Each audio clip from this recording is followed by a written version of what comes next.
ঝুট হিসেবে পরিচিত এসব দোকান থেকে চাঁদার টাকা তুলছে কারা? টাকা তোলার পদ্ধতি বা কি? উত্তর জানতে মাঠে নামে স্টার নিউজ। এক এক দোকানে এমন ভাই টাকা দেয়, মাসিক নেয়, কেউ দৈনিক নেয়। সরকারি রাস্তা ভাড়া আপনি কেমন নিন? আমি তো রাস্তা ভাড়া, এটা আরেকজনের নেই, আমার তো নেই। কে আরেকজনটাকে? রাসেল যুবদল স্বেচ্ছাসেবক দলের। আমার 1200 শিল্প আমি আমলি করে দিয়ে দিছি অনেক আর জোর চাই ছুটিয়ে দিতে আছে। যারা আনে আলগা মাল আনে এগো কমিশন আছে।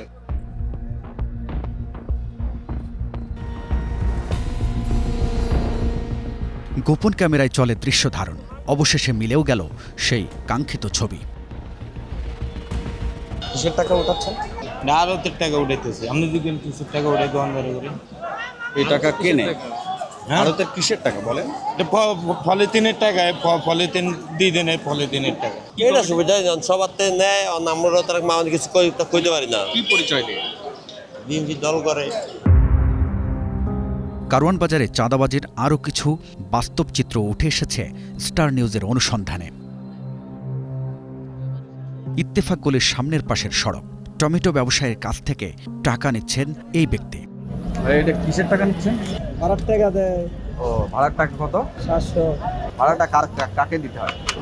ভাড়া আরো ধরে নেয়। ওনার নাম কি দেলোয়ার মিয়া? কোনটা আরো না? আচ্ছা, আমরা কোনো কেউটা দল করা কেউটা চাঁদাবাজি করে আমরা টাকা পয়সা করি না। জাস্ট আমাদের পার্টি মোকামে টাকা পয়সা দেওয়া আছে, আমরা এখানে মাল বেশি একটা কমিশন আমাদেরকে দেয়। টাকা তোলার এই কাজকে চাঁদাবাজি বলতে নারাজ দেলু মিয়া। ভাবখানা এমন যে আড়তের সামনের ফুটপাত সড়ক তার নিজের সম্পত্তি।